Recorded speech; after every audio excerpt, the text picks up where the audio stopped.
Hello friends, welcome to Brain Quest. Friends, ये video banking exam aspirants के लिए काफ़ी हेल्पफुल होने वाली है, तो एक भी क्वेश्चन को स्किप मत करना। और दूसरी बात यह है कि पहले क्वेश्चन को खुद से ट्राई करना, अगर नहीं आता है उसके बाद उसका सॉल्यूशन देखना। So this is the first question of this series. Find the approximate value of the question mark. So ये कितना होगा अप्रॉक्सीमेटली 190 प्लस 50%, 49.96 अप्रॉक्सीमेटली 50% होगा। 50% ऑफ 540, दिस इज़ 540। 540 का आधा कितना होगा? 270 plus question mark is equal to 630। तो ये सारा वैल्यू उधर जाके माइनस हो जाएगा, तभी क्वेश्चन मार्क की वैल्यू आएगी। तो ज़ीरो में से ज़ीरो गया तो लास्ट में आएगा ज़ीरो। अब यहाँ पे आया, ऐड करके 9 और 7 को ऐड करेंगे तो आएगा 16। ठीक है, तो 16 मतलब 6 को माइनस करना है 3 में से, मतलब कि 13 में से माइनस करना है 6 को। सो 13 में से जब हम 6 को माइनस करेंगे तो टेंस प्लेस पे जो डिजिट आएगा वो आएगा 7। हमारे आंसर के टेंस प्लेस पे जो डिजिट आएगा वो आएगा 7। तो ऐसा कौन सा ऑप्शन है जिसके टेंस प्लेस पे डिजिट जो है वो 7 है? Option B. ठीक है, this is correct. Next question.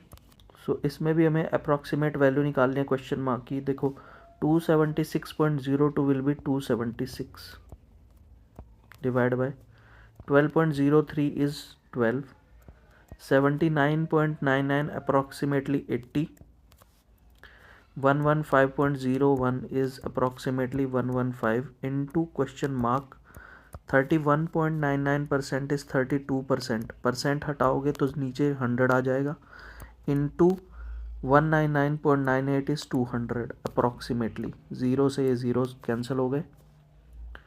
ठीक है, फर्दर 8 4 ज़ा 32, 8 10 ज़ा 80।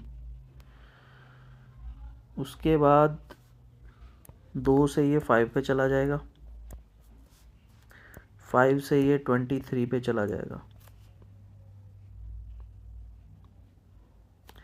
23 से ये 12 पे चला जाएगा, 12 से ये 12 कैंसिल हो जाएगा। तो क्वेश्चन मार्क में क्या आएगा? क्वेश्चन मार्क का आंसर क्या आएगा? जो यहाँ पे बची हुई वैल्यू है that is 4। Answer is option A. Next question. What is the approximate value of question mark? So question mark is equal to 284.02 is 284 approximately plus 184 divide by 3। Divide further ये divide हो रहा है 594 divide by 9। So this is equal to, ये जब 184 3 से divide होगा तो कितने पे डिवाइड होगा? 3 6 सॉरी यहाँ पे आएगा 4। ठीक है, बिकॉज 3.997 इज अप्रॉक्सीमेटली 4। ठीक है, सो जब इसको 4 से डिवाइड करेंगे तो ये आएगा 4 4 ज़ा 16 एंड 4 6 ज़ा 24। सो ये 46 पे चला गया। 9 से जाएगा कितने पे? 9 6 ज़ा 54, 9 6 ज़ा 54, तो नीचे तो 66 आ गया। So question mark is equal to 330 divide by 66, 11 6 11 30, 6 5 ज़ा 30। So question mark is 5. Option D is correct. Next question. So the approximate value of this whole expression 684.03, 684 plus 2171.999 is 2172 divide by 5.98 is 6। सो ये divide होके कितना आएगा? 6 3 ज़ा 18, 6 6 ज़ा 36, 6 2 ज़ा 12। सो 362 plus 49.98 is 50 into 5. 50 into 5 is 250. This is equal to question mark. 4 plus 2 plus 0 6. 6 plus 8 plus 6 14 plus 5 19. 1 carry. 6 plus 1 7. 7 plus 3 10. 10 plus 2 12. So question mark का square is equal to 1296. अगर किसी को डायरेक्ट दोनों तरफ रूट करेंगे तो हमारा आंसर आएगा 1296 का रूट करेंगे तो हमारा आंसर आएगा विच इज़ हाउ मच 36. ठीक है. क्वेश्चन मार्क का स्क्वायर करेंगे तो 1296 आना चाहिए. तो ऑप्शंस में स्क्वायर करेंगे तो 1296 आना चाहिए, मतलब कि हमारा आंसर 42 का स्क्वायर करोगे लगभग 1600 आएगा, पॉसिबल नहीं है. 24 का स्क्वायर करोगे, 25 का स्क्वायर ही 625 होता है तो ये 625 से नीचे होगा, नहीं हो सकता. 26 625 से थोड़ा सा ऊपर होगा, ये भी नहीं हो सकता. और 16 तो बहुत ही, और 16 तो और ज़्यादा छोटा है तो ये भी नहीं हो सकता. तो आंसर बचता है 36. आप इसको ऑल्टरनेटिवली ऐसे भी कर सकते हो अटेम्प्ट इस क्वेश्चन को, मतलब 1296 आने के बाद आप इसको ऐसे भी सॉल्व कर सकते हो. Next question, approximate value of question mark क्या आएगी? 79.97. 80%, परसेंट हटाओगे नीचे 100. ऑफ का मतलब मल्टीप्लाई इंटू 250.02 इज 250. ये सारा सॉल्व करोगे, फिर से ऑफ इंटू, ऑफ की जगह इंटू 4.99 इज 5 डिवाइड बाय 4.97 का square which is again approximately 5. सो 5 का स्क्वायर. ज़ीरोज़ से ये सारा ज़ीरोज़ जाएंगे तो आपका आएगा यहाँ पे 8 इंटू 25 इंटू 5 डिवाइड बाय 5 का स्क्वायर. 5 से एक 5 कैंसिल, 5 से ये चला गया 5 पे. सो 8 into 5 is 40. So option A is correct. Next question friends, this is a series based question. हमें इसमें से गलत नंबर बताना है कौन सा है. 6, 13, 27, 48, 76, 112 एंड 153. 6 में 7 जोड़ा 13 आ गया. 13 में 14 जोड़ा 27 आ गया. 27 में 21 जोड़ा 48 आ गया. मतलब हमारी सीरीज़ कैसे बन रही है? 7 के टेबल को ऐड करके. 7 1 जा 7, 7 2 जा 14, 7 3 जा 21, 7 4 जा 28. तो 48 प्लस 76 48 प्लस 28 इज़ 76. तो ये भी करेक्ट है. 7 4 जा 35. सो अब 76 और 35 को ऐड करेंगे तो यहाँ पे 112 की जगह आना चाहिए 111. सो 112 जो है वो गलत है. Option D is correct. Friends, फिर से हमें इस क्वेश्चन में रॉन्ग नंबर निकालना है, कौन सा नंबर गलत है. देखो इस सीरीज़ में क्या हो रहा है. Observation is the key of in solving these questions. 31, 129 and 652. आप इस तरह के क्वेश्चंस को डायरेक्ट या अगर पहली बार कर रहे हो तो आपको उतना समझ में नहीं आएगा, लेकिन जब आप प्रैक्टिस करोगे सीरीज़ बेस्ड क्वेश्चन को, खास करके जब आप प्रैक्टिस करते रहोगे तो आपको पैटर्न समझ में आने लगेंगे, पैटर्न पकड़ में आने लगेंगे कि क्या पैटर्न हो रहा है, क्या पैटर्न लग रहा है किसी क्वेश्चन में. सो इसको अगर हम 0 से मल्टीप्लाई करेंगे, 1 ऐड करेंगे, then it will be 1. Further इसमें इंटू 1 करेंगे, प्लस 2 करेंगे तो इट विल बी 3. फर्दर इसमें इंटू 2 करेंगे, प्लस 3 करेंगे तो इट विल बी 9. देखो 0 से मल्टीप्लाई किया 1 ऐड किया, 1 से मल्टीप्लाई किया 2 ऐड किया, 2 से मल्टीप्लाई किया 3 ऐड किया। अब आपको समझ में आ गया होगा कि अगला कैसे आएगा। 3 से मल्टीप्लाई करेंगे 4 ऐड करेंगे, उससे अगला 5 से मल्टीप्लाई करेंगे 6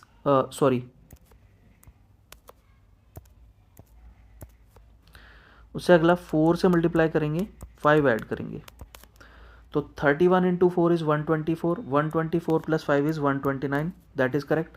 सो हमारा एक ही ऑप्शन रहता है 652, यही गलत होगा, आगे सॉल्व करने की ज़रूरत नहीं है। Option D is correct. 140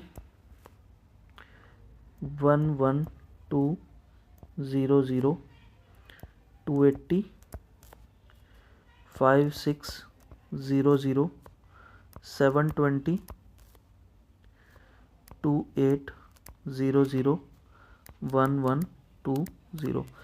friends, अगर कोई ऐसी सीरीज़ मिले जिसमें कोई नंबर दिया, फिर उसके बाद एकदम अचानक से अगला नंबर पूरा मतलब बहुत बड़ा आ गया, फिर उसके बाद एकदम से अचानक से नंबर इतना डिक्रीज़ हो गया, फिर अचानक से उससे काफ़ी बड़ा है, इसका मतलब पॉसिबल है कि वो सीरीज़ जो है ना वो 2 सीरीज़ से बनी हो। 2 सीरीज़ कैसे, ये वाला जो नंबर है इसको पकड़ लो, सेकंड नंबर, फिर 4th नंबर और फिर 6th नंबर। क्या ये इसको हाफ करेंगे तो ये आ जाएगा, इसको हाफ करेंगे तो ये आ जाएगा,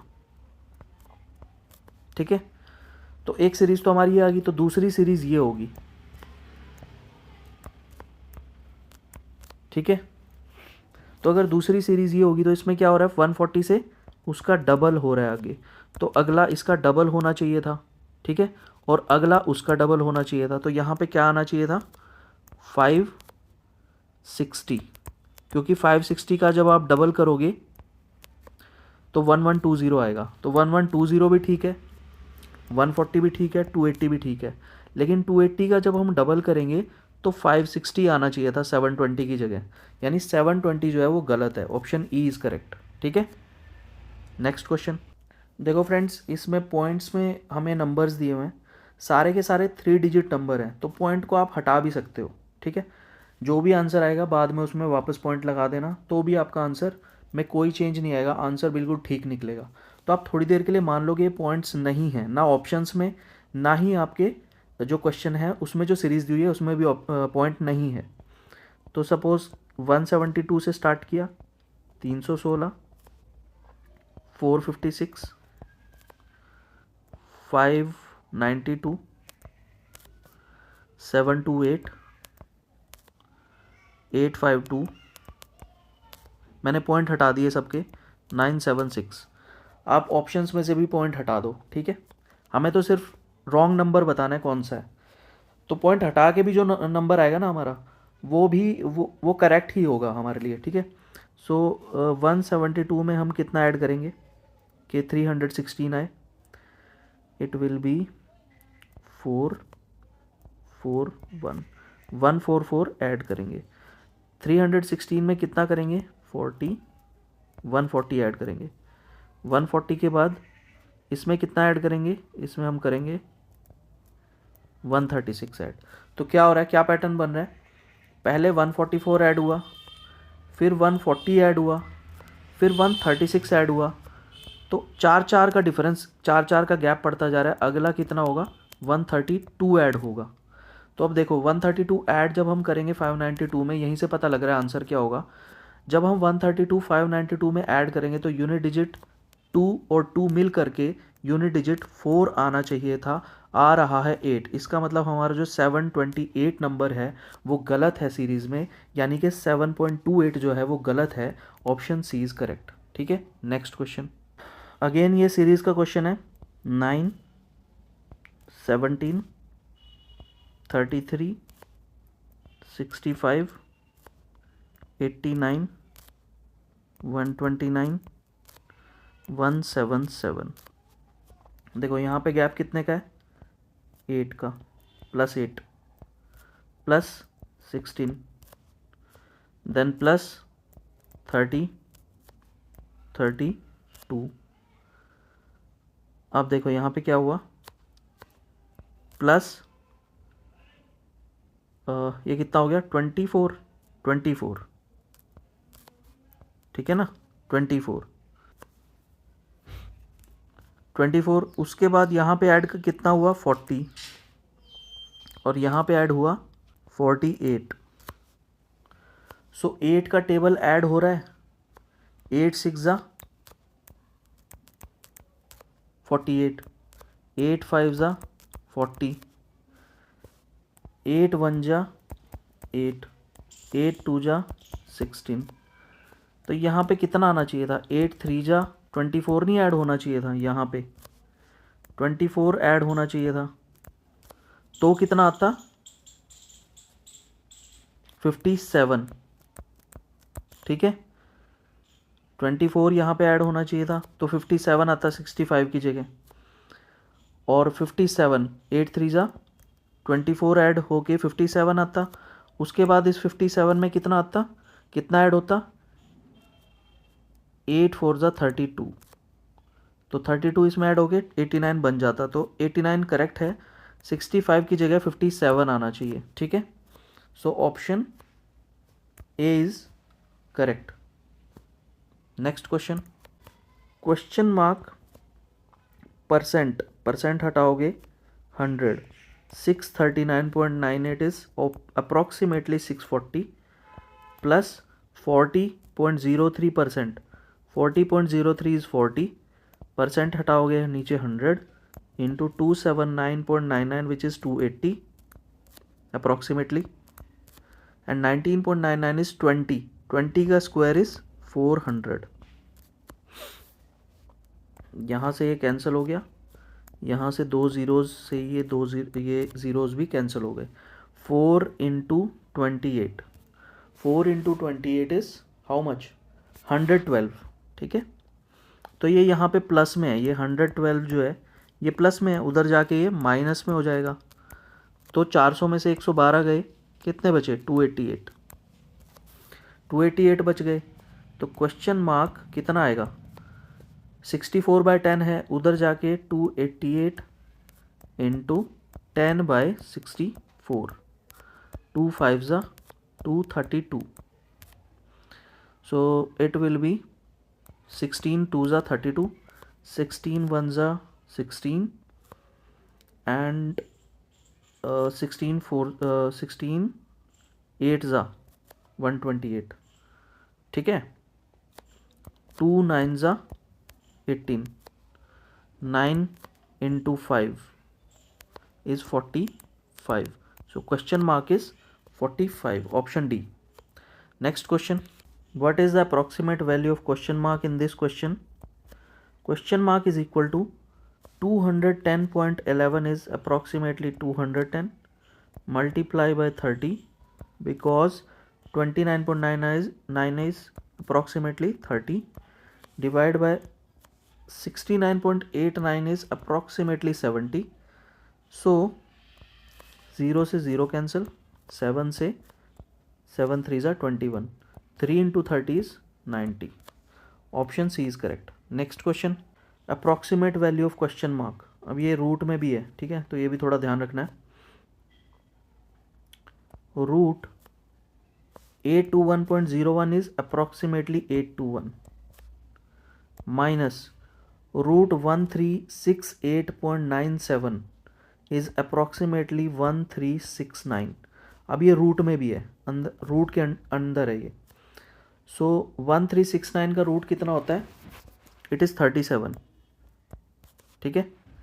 बिकॉज देखो यहाँ पे रूट निकालना, रूट कैसे निकालते हैं, दो पेयर बना लिए 13 और 69 का, तो यूनिट डिजिट 69 है, यूनिट डिजिट 9 है, तो किसका स्क्वायर करने पे 9 आता है, या तो 3 का स्क्वायर करने पे या फिर 7 का स्क्वायर करने पे। और 13 किसके स्क्वायर्स के बीच में लाई करता है, 3 स्क्वायर और 4 स्क्वायर के, ठीक है। तो हम छोटे वाला नंबर ले लेते हैं इसमें, तो या तो 33 हो सकता है या 37 हो सकता है, ठीक है। अब क्या करेंगे, 33 का स्क्वायर और 37 का स्क्वायर हम निकाल लेंगे, ठीक है।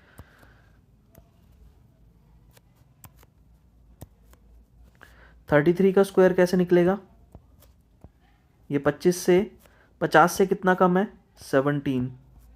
17 का स्क्वायर 289। तो यहाँ पे यूनिट डिजिट कितना आ रहा है? 89। हमें चाहिए 69, तो 37 का स्क्वायर ही 1369 होगा। ये मैंने इतना आपको इसलिए समझाया, अदरवाइज़ एक सेपरेट वीडियो हम बनाएंगे जिसमें कि हम स्क्वायर रूट्स, क्यूब रूट्स निकालना वगैरह सीखेंगे। बट फ़िलहाल के लिए आप इतना समझ लो, आपको ये टेक्निक पता होनी चाहिए, थोड़ा सा आपको आइडिया होना चाहिए कि स्क्वायर रूट्स जो है वो कैसे निकलते हैं। ठीक है। सो यहाँ से 1369 का जो रूट आएगा वो आएगा 37।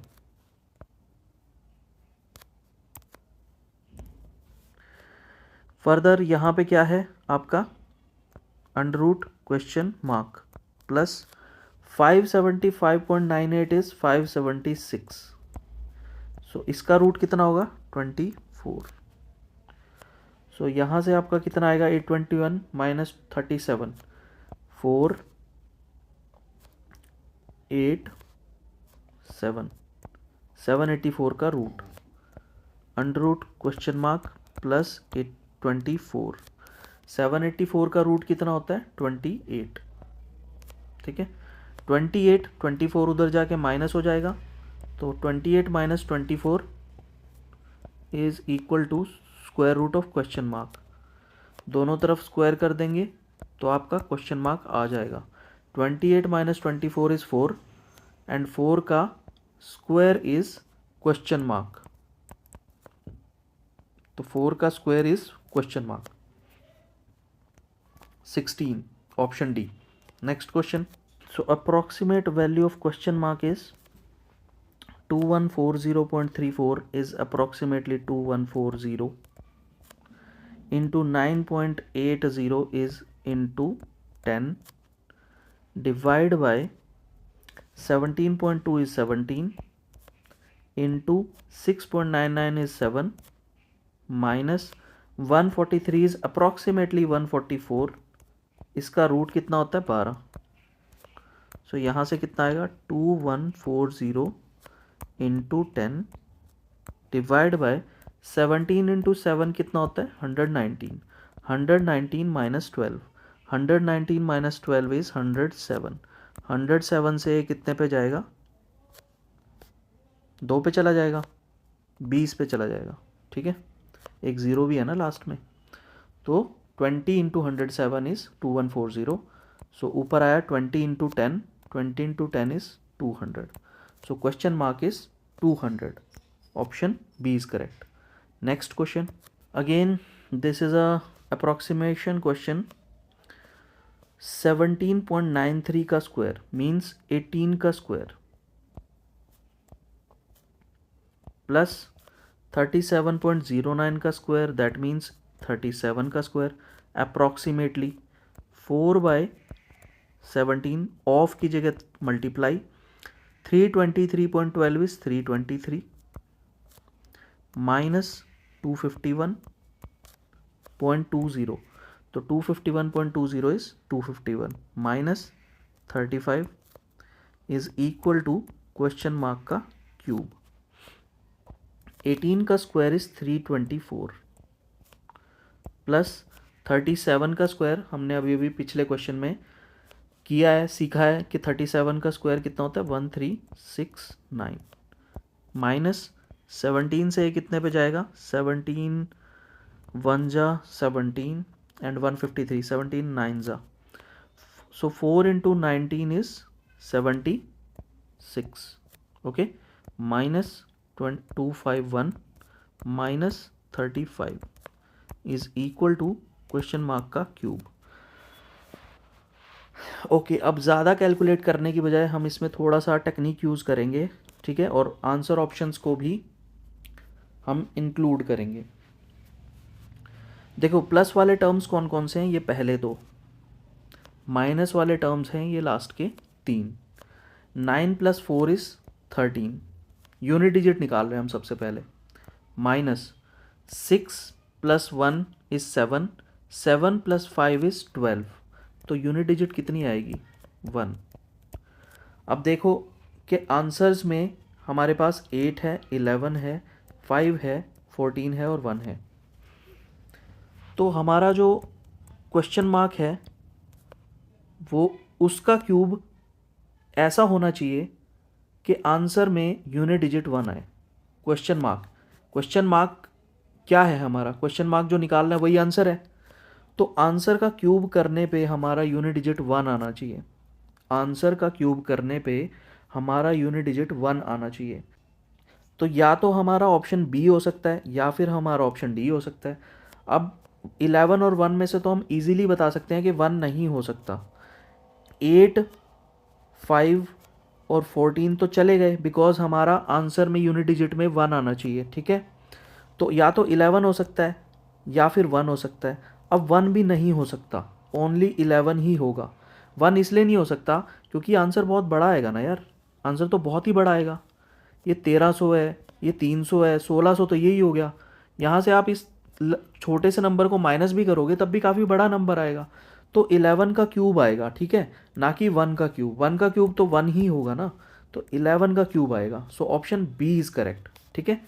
Next question, further again as approximation question.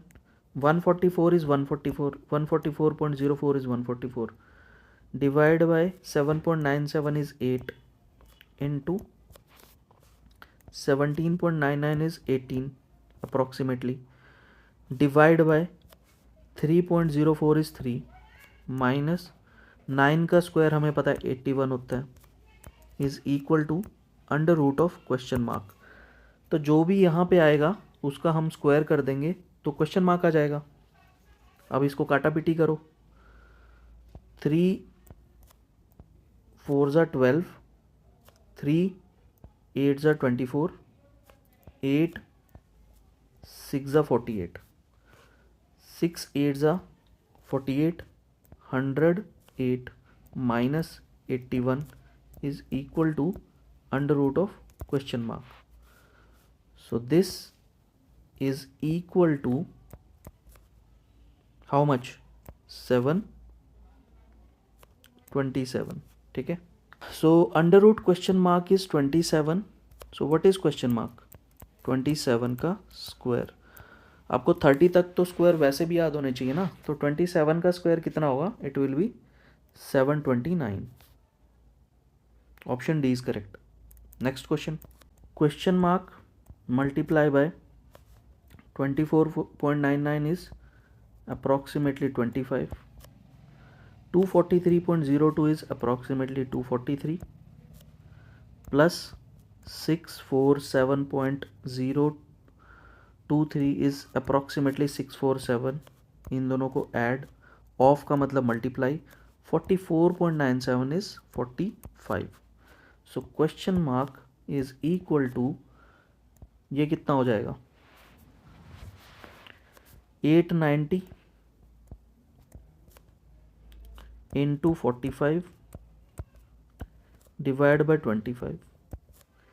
5 से ये गया 5 पे, 5 से ये गया 9 पे, 5 से ये गया 5 1 ज़ा 5 एंड 5 7 ज़ा 35, 5 8 ज़ा 40। सो 178 इंटू 9, सो 9 8 ज़ा 72। तो लास्ट में तो 2 आना चाहिए। ये भी ख़त्म, ये ऑप्शन ख़त्म, ये ऑप्शन ख़त्म। 9 8 ज़ा 72, 7 इज़ कैरी।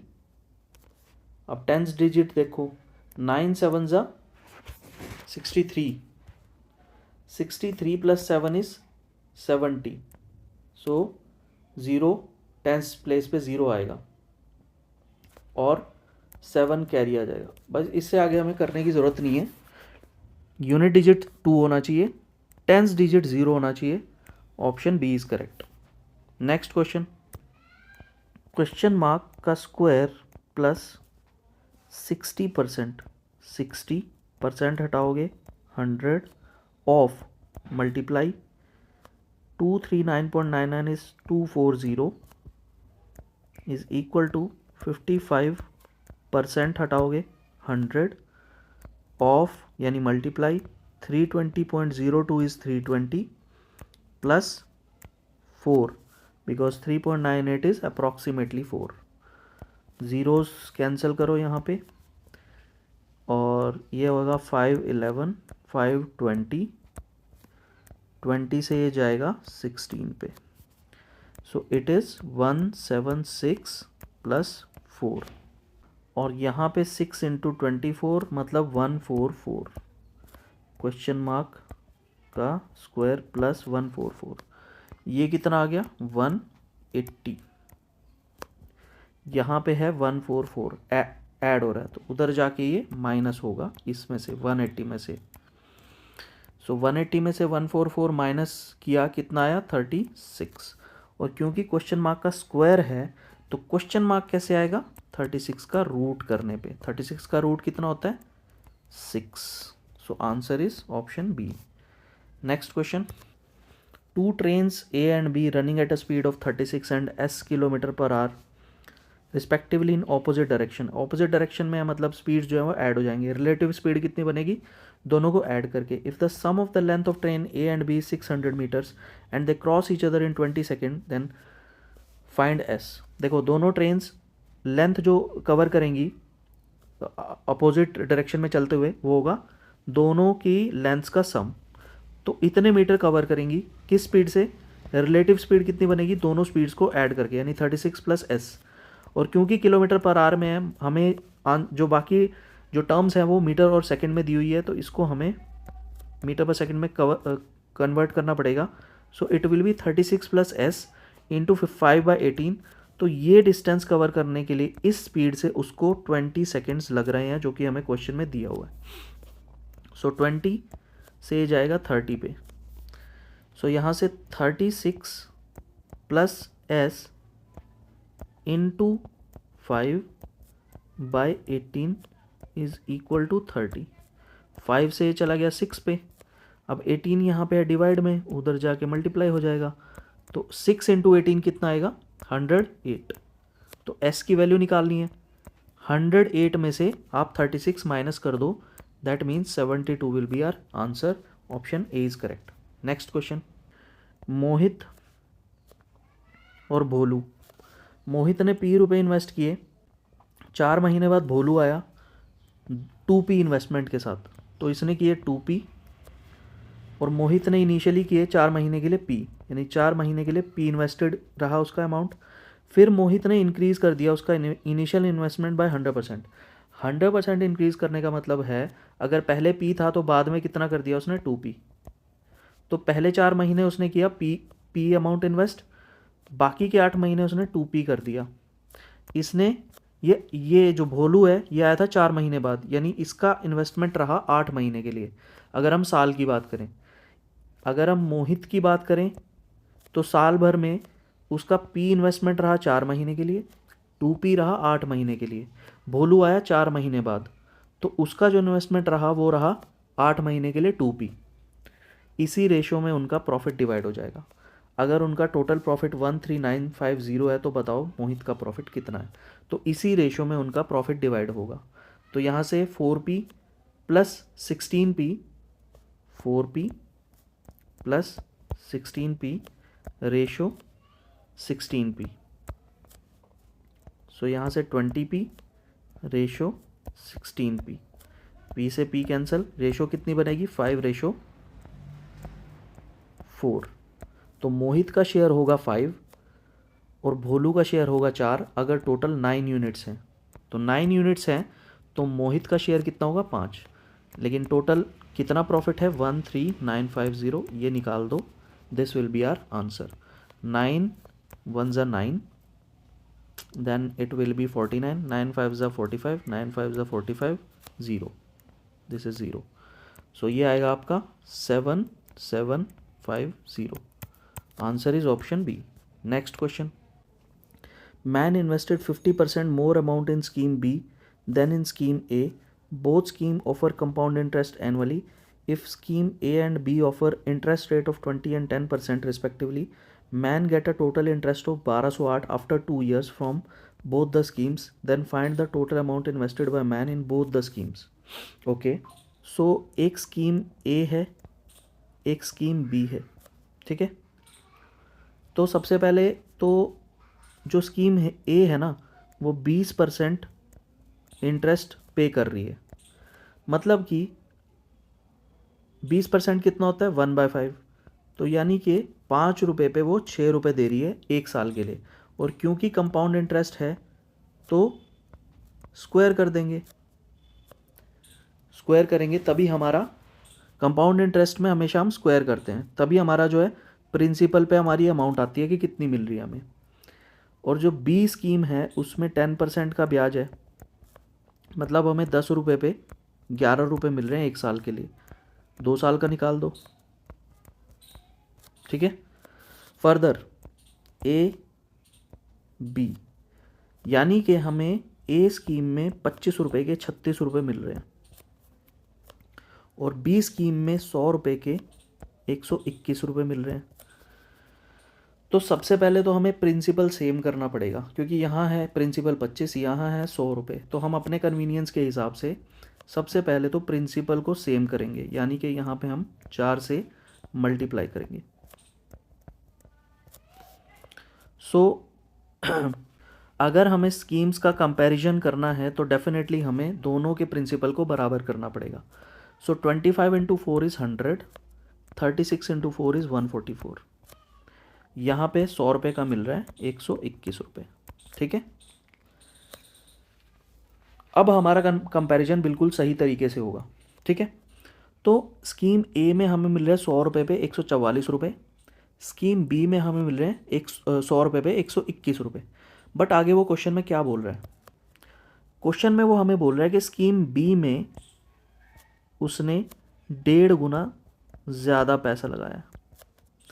तो 1.5 गुना ज़्यादा पैसा अगर हमने यहाँ पे प्रिंसिपल में 1.5 गुना कर दिया तो यहाँ पे भी 1.5 गुना होगा, ठीक है। तो अब ब्याज बताओ भाई, ए से कितना हुआ मिला और बी से कितना मिला। ए से कितना मिला 440 रुपये, कितने रुपए पे, 100 रुपये पे। और यहाँ ब्याज कितना मिला 121 into 1.5 minus 150।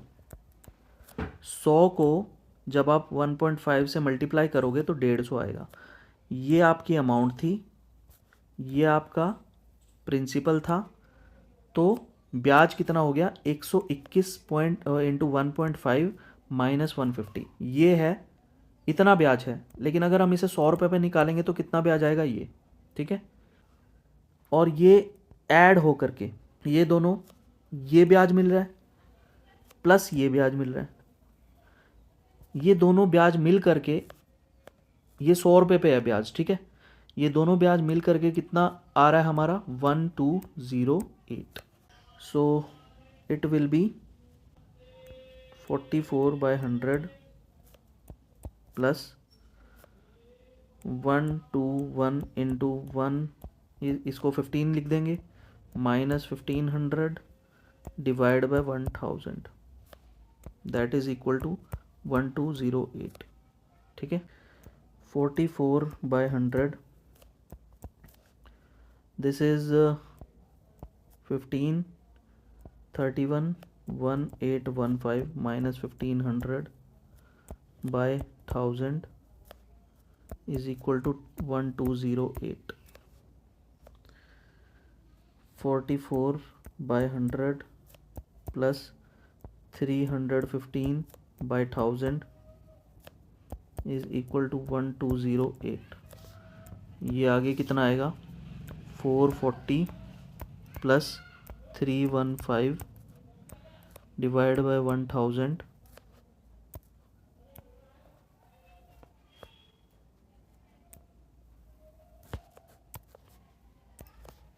is equal to 1208। यहाँ से 715 divide by 1000 is equal to 1208। So 1 unit बराबर आएगी 1208 इंटू 1000 बाय 715। 5 200 पे, 5 1 जा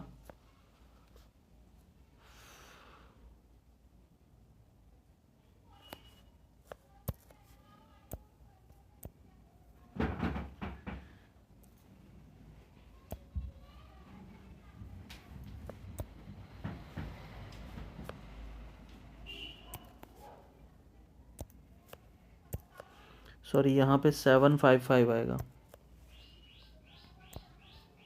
755, यहाँ नीचे भी आएगा 755,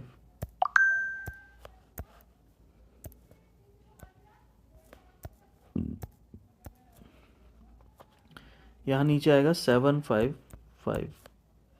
सो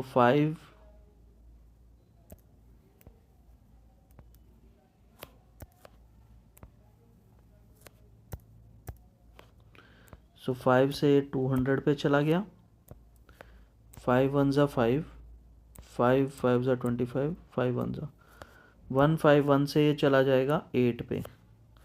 सो दैट मीन्स 1600 हमारा आएगा जब हमने प्रिंसिपल लिया है 100। ठीक है, जब हमारा प्रिंसिपल हमने माना था 100 तो हमारा एक्चुअल प्रिंसिपल कितना आ रहा है 1600। ठीक है ना, ये हमने 100 पे निकाला है, तो 100 पे जो अमाउंट आई है वो आई है 1600 रुपये। हमें टोटल निकालना है, तो ये स्कीम ए की अमाउंट आई है जो कि हमने 100 रुपये प्रिंसिपल माना था, जो अमाउंट आई है 1600 रुपये। बी के लिए हमें, बी में उसने क्या किया है, इस प्रिंसिपल में 1.5 गुना ज़्यादा अमाउंट लगाई है। ठीक है, यानी कि 1.5 गुना अमाउंट लगाई है, मतलब कि ये कितना होगा 16 इंटू 15, दैट इज़ 2400, 2400। तो टोटल अमाउंट कितनी होगी 1600 plus 2400, that means it is 4000। So total amount is 4000, that is option E is correct. Next question. The sum of length of a rectangle and the side of a square is 36. If the perimeter of rectangle is 42 and breadth is 9, find the measurement of side of square. तो side कितनी है square की, निकालना है। Let length of rectangle be L and side of square be S. इन दोनों का सम दिया हुआ 36। पैरामीटर क्या होता है रेक्टेंगल का, ट्वाइस लेंथ प्लस ब्रेथ, वो दिया हुआ है 42, साथ में हमें ब्रेथ भी दी हुई है, ब्रेथ है 9, 2 से चला जाएगा 21 पे, ब्रेथ 9 है तो लेंथ कितनी होगी 12, 21 माइनस 9 12, लेंथ आ गई तो हम यहाँ से साइड नहीं निकाल सकते, साइड कितनी आएगी 36 माइनस एल या 36 माइनस लेंथ, लेंथ कितनी है 12, तो 36 minus 12 24, side of square is 24, option A. Next question, the ratio of time taken by PQR to fill a tank alone is 4:6:3। तीनों का टाइम का रेशो दिया हुआ है। If all pipes open together then the tank completely filled in 8 hours, then in how many hours P alone full the 3/4 of the same tank. So friends, इसमें जो concept है वो टाइम और efficiency का है।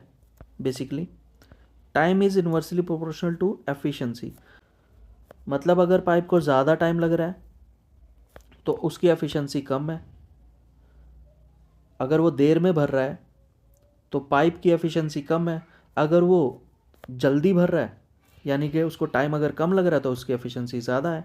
ठीक है, तो टाइम और एफिशिएंसी आपस में उल्टे चलते हैं, टाइम और एफिशिएंसी आपस में इन्वर्सली प्रोपोर्शनल होते हैं। तो अगर टाइम का रेशो है PQR का रेशो है 4:6:3, ये टाइम का रेशो है, तो एफिशिएंसी का रेशो क्या होगा उल्टा 1/4 1/6 1/3। अब ये रेशो हमें निकालनी है, क्योंकि हमें इस फॉर्म में नहीं रखनी, हमें इसको प्रॉपर फॉर्म में लाना पड़ेगा। तो एफिशिएंसी का रेशो क्या होगा, देखो 4 6 3 का एलसीएम लो, वो आएगा 12, तो इन तीनों को ही हम 12 से मल्टीप्लाई कर देंगे। ठीक है, वहीं से एफिशिएंसी का रेशो आएगा। तो PQR की एफिशिएंसी जो आएगी वो आएगी 1/4 इंटू 12 3, 1/6 इंटू 12 2, 1/3 इंटू 12 4। सो PQR की एफिशिएंसी का रेशो है 3 2 एंड 4, यानी ये 1 घंटे में 3 यूनिट भरती है, ये 2 यूनिट, और ये 1 घंटे में 4 यूनिट भरती है। ठीक है, तो 1 घंटे में टोटल कितना भरेंगे पी क्यू आर, 3 + 2 + 4। और हमें पता है कि वो जो टैंक को वो 8 घंटे में पूरा भर देते हैं, मतलब कि टैंक का वॉल्यूम या टैंक की जो कैपेसिटी है वो कितनी है, 8 + 2 + 4 × 8, दैट इज़ 3 + 2 5 + 4 9 × 8 72। इतना यूनिट कैपेसिटी है टैंक की, मतलब ये टोटल वर्क है, एक तरह से ये टोटल वर्क है जो वो पाइप्स करती हैं। ठीक है, इसको आप ऐसे भी लिख सकते हो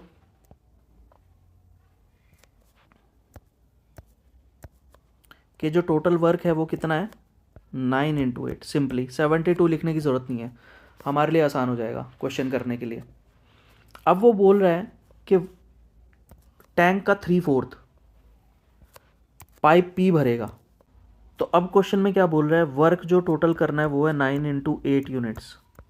ठीक है, टोटल वर्क, लेकिन इसका 3/4 ही करना है, इस टोटल वर्क का 3/4 ही करना है। किसको, पी पाइप को, पाइप पी को ये जो 3/4 वर्क है ये करना है। तो इसकी एफिशिएंसी कितनी है, 3 यूनिट। तो अगर वो 1 घंटे में 3 यूनिट भरती है तो ये जो टोटल वर्क है वो कितने टाइम में करेगी, × 1/3। ठीक है, 3 से ये 3 पे चला गया, 4 से ये 2 पे गया, मतलब कि पाइप पी 3/4 टैंक को 18 घंटे में भर देगी। सो आंसर इज 18 आवर्स।